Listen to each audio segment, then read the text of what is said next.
मानस श्रृंखला में आज का विषय मातृभाव। एक कन्या विद्यालय के समारोह में गया था। वार्षिक समारोह था। राष्ट्र के कर्णधारों का सम्मान था। उनको तैयार करने के संकल्प का भी अभिनंदन किया गया।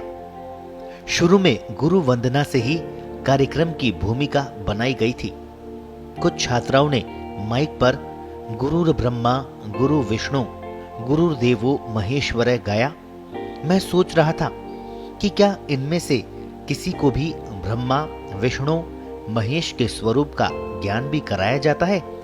पर ब्रह्म क्या है जो गुरु का स्थान ले रहा है? तब गुरु की परिभाषा कैसे समझ में आएगी? क्या इसके बिना ही शिक्षा की पूर्णता मान ली जाएगी?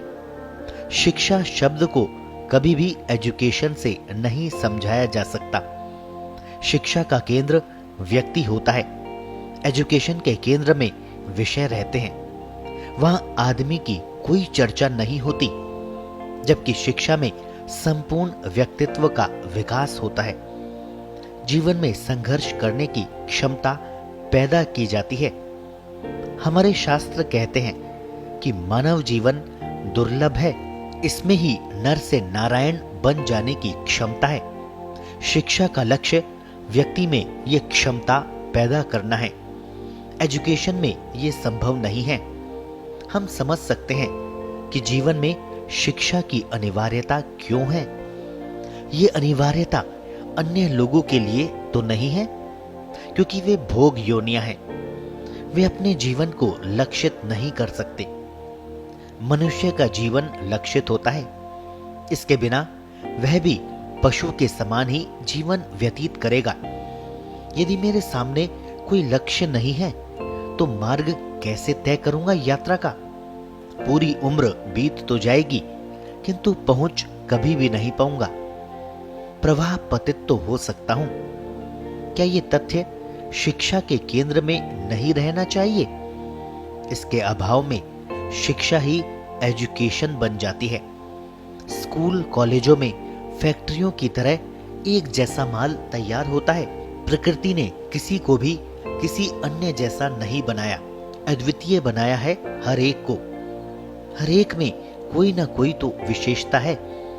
उसी को ईश्वर की छाप कहा गया है।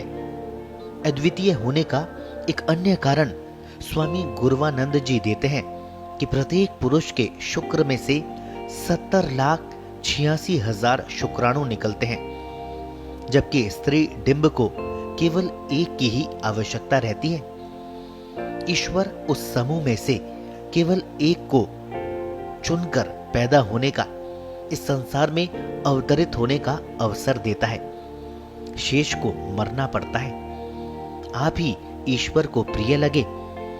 ये शरीर ईश्वर ने हमें उपहार में दिया है। इस शरीर से हम जो कुछ भी कर्म करेंगे वह ईश्वर के लिए हमारा उपहार होगा। तब क्या वह भी सुंदर नहीं होना चाहिए? हम मंदिर में वह सब चढ़ाते हैं जो ईश्वर का दिया है। कर्म तो तभी चढ़ा पाएंगे जब वे इस लायक होंगे।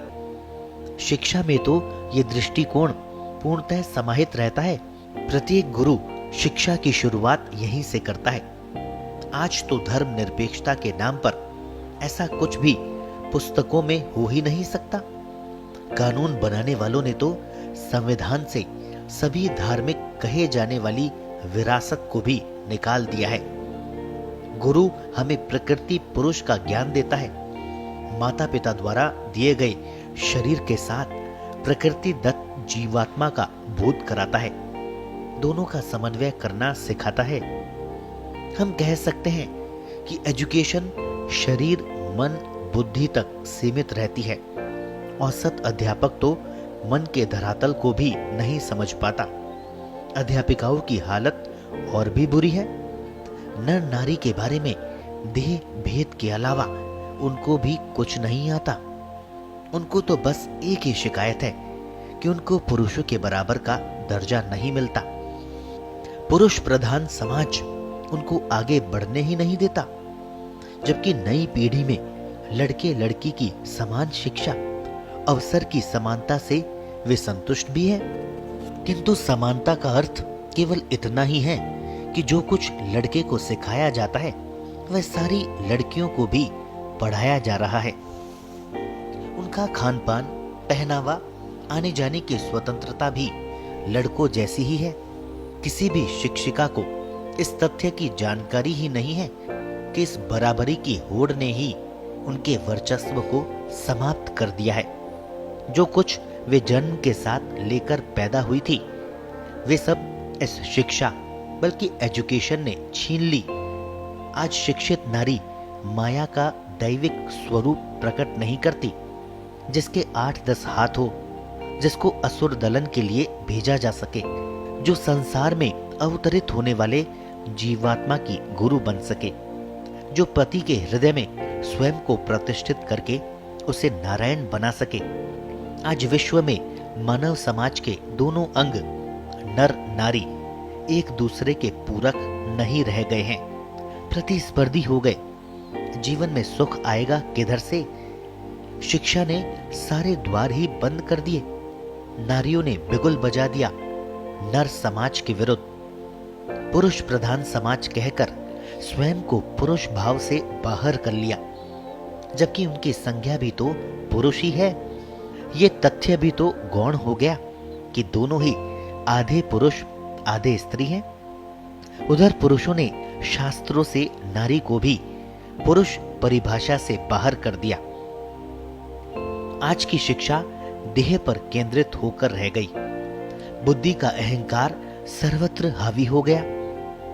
अहंकार पुरुष की प्रधानता के साथ जुड़ा है और ममकार स्त्रीण भाव है। दोनों में दोनों गुण साथ चलते हैं। पुरुष की दृष्टि अर्थ पर तथा स्त्री की काम पर रहती है। शिक्षा में नारी की भूमिका का समावेश ही नहीं है। अतः संपूर्ण समाज और विश्व का प्रत्येक देश स्त्रीण भावों से वंचित होता ही जा रहा है। स्त्री भी पुरुष भाव का ही पोषण कर रही है। आक्रामकता का बढ़ते जाना तथा संवेदनाओं में कमी ही अशांति का मूल कारण है। एजुकेशन ही इसकी जननी है। ये शिक्षा किसी को नहीं बताती कि अच्छी स्त्री किसको कहेंगे। गृहस्थी चलाने के लिए केवल शरीर ही काफी नहीं होता। कोई भी छात्रा ये नहीं बता सकी कि विवाह क्यों किया जाता है। समर्पण सकारात्मक भाव है अथवा इसे हीनता का प्रमाण कहा जाएगा?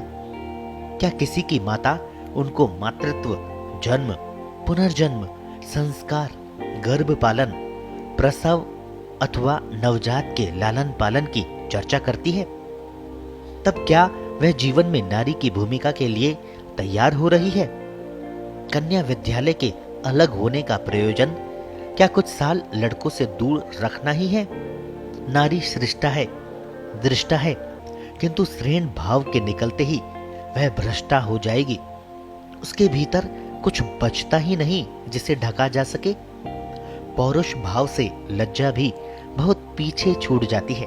कोई छात्रा मुझे ये भी नहीं बता सकी कि क्यों हम मातृ देवो भवः अथवा पितृ देवो भवः कहते हैं। देवता का स्वरूप माँ बाप का शरीर ही है अथवा किसी सूक्ष्म तत्व का नाम है। आत्मा की चर्चा तो शायद किसी ने सुनी भी नहीं होगी। मानव की परिभाषा भी नए सिरे से सिखानी पड़ेगी। नारी शक्ति के जागरण और उत्थान का सपना कन्या विद्यालयों अथवा महाविद्यालयों की एजुकेशन को देखकर तो पूरा होता नजर नहीं आता।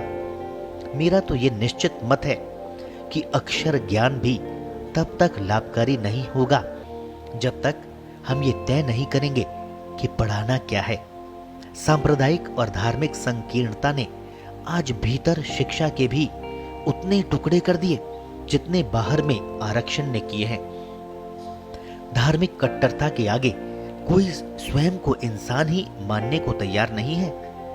हर धर्म का अनुयायी दूसरे को छोटा या हीन मानता है। उनके साथ मिलकर सौहार्दपूर्ण ढंग से नहीं जी सकता। मानव समाज के ये टुकड़े आगे भी होते रहेंगे।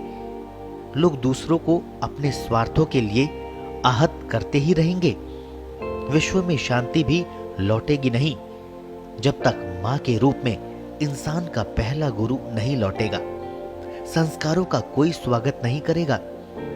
कन्याशालाएं उन्हें मां की तरह ही अंधकार में धकेलती रहेंगी। मानवता को फिर किसी अन्य शत्रु की आवश्यकता नहीं रह जाएगी।